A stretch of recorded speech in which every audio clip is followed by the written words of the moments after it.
Kim here, Homeschooling Mom 24 and Chaos Coordinator since 2009. All right, today's video is answering the top 5 most common objections to homeschooling. Let's do this.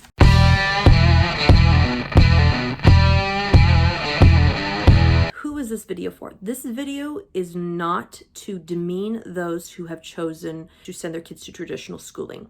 Homeschooling and traditional schooling, a city mouse and country mouse. There's differences in both. Neither is wrong. Both have their benefits and both have their downsides.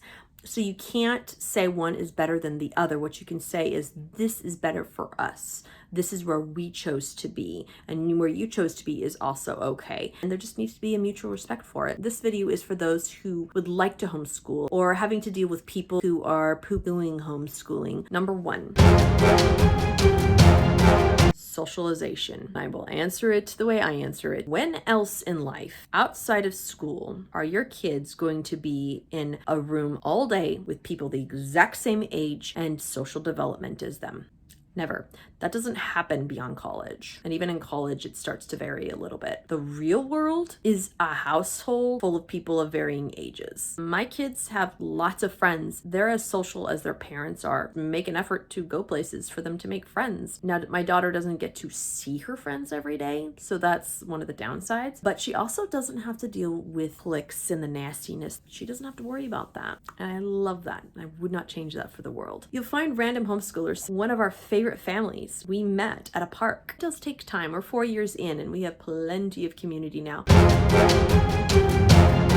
The second objection that I have heard a lot is that homeschoolers are socially awkward. Here's the thing. When you see something that's an anomaly, you'll notice it and then you'll try to figure out what's different about them. If you meet someone and they're slightly socially awkward, they were not homeschooled, or you meet their parents and you're like, oh, okay, maybe that's why. Or they have Asperger's. You notice it because it's different. But then if somebody is socially awkward and you notice it because it's different and they say they're homeschooled, then you say, oh, that's the reason they're socially awkward. When in fact, they're just as socially awkward as the first person you met. It just so happens that they were homeschooled. Correlation and causation thing. Kids are just as socially awkward as their parents. Finally was able to convince my husband to go forward with homeschooling. His biggest thing was he is socially awkward and he didn't want his daughter to be socially awkward. And I looked at him and that ship sailed a couple years ago and she hasn't been homeschooled. And you know what? She's actually become less socially awkward. I can't tell you how many compliments I get on how well she carries herself and how she's able to carry on a conversation. And I attribute to that to all the work that we've done at home, how to read a room, how to engage others in conversation. And she is dang proud of knowing the formula of how to get someone talking and meet someone.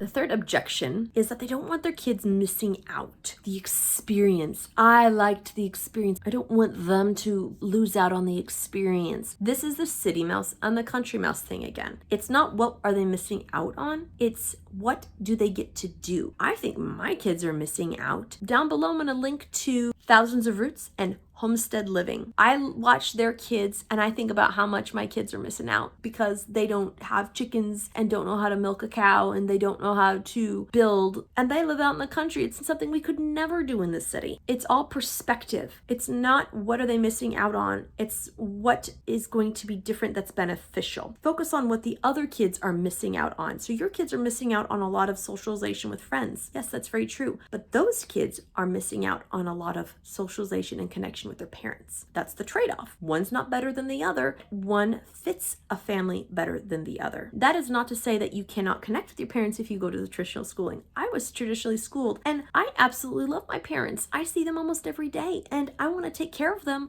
when they get old. I've called dibs on that. So I am not saying you cannot connect with your parents if you were traditionally schooled. The other things they're missing out on, my kids get to be with their siblings all day. That can be kind of a headache sometimes, but the older ones really do connect with the little ones.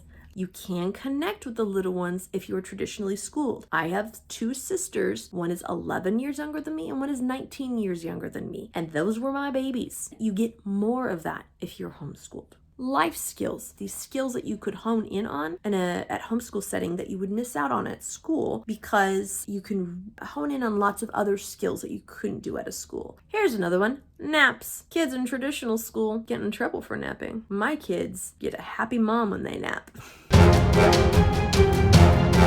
The fourth thing is a lot of parents say, well, I could never teach past such and such grade. I could never teach past third grade. Oh, I could never teach high school.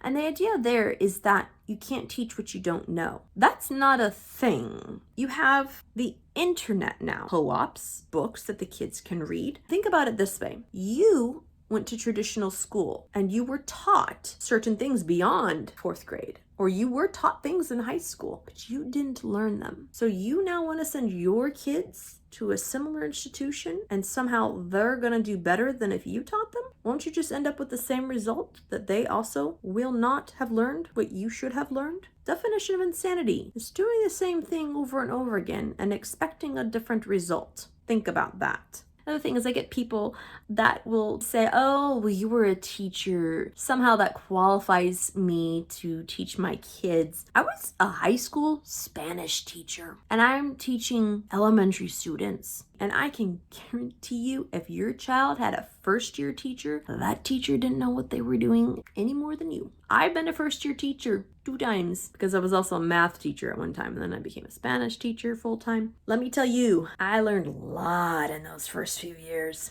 And the way I was teaching 7 years later was way different than the first year. And I would like to personally apologize to the students I had in my first year teaching because things were pretty rough. Number 5, please remember, this is not a judgment on anyone, but this is an objection I do hear. The parent says they butt heads with their child. The child will not do the schoolwork. They just won't. Couple thoughts on that. That to me is a parenting issue, not a homeschooling issue. And that's not to say that you're a bad parent. That's just to say that you have a child who is not a mulligan round, like maybe one of your other kids. I am not going to give parenting advice because everybody's in a different situation and everybody has different kids. The book that got us started in the direction that we have gone is linked below. You're a better parent than you think. I'd like to ask you a question. This is how you know if it's a parenting issue or if it's an issue with your child. If you send them to a traditional school and they don't butt heads with the teacher, but they butt heads with you, that's a parenting thing. I don't know how to resolve that, but that's not a homeschooling issue. There are strategies you can use, and I can go into that further in another video if somebody would like. The other thing to think about is if they butt heads with the teacher and they also butt heads with you, that means they're going to be butting heads with everyone. And who better for them to butt heads with than someone who unconditionally loves them? So I tell you what, I've been that teacher that had that kid that struggled, and it wasn't fun for me, and it was real hard to see past that over and over, day after day, when they weren't my kid. Now, I loved all my students, but there were some that I heaved a sigh of relief when they were absent because it just made things easier. You know your kid best. You are the expert in your kid. No one else is an expert in your kid. Finally, I'm going to throw this in as a bonus because I don't see this as an objection, but I think it's something that people don't realize. Here in the United States, we really have something special. Other countries don't allow homeschooling. In China, not allowed. North Korea, not allowed. There are countries where it's very restricted.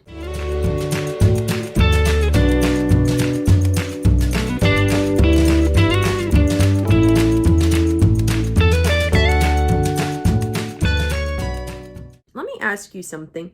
What government entity exists today that is more efficient and produces better results than something that is done privately? Or what government entity exists today that is just efficient? Do you guys remember the movie Zootopia? The DMV scene with the sloth? That's not an insult to the DMV. That's an insult to government-run entities. Why are we thinking that the government-run programs are better than what we can do? You have to remember that homeschooling is an investment. It is not easy. But since when is anything in life that's worth it easy?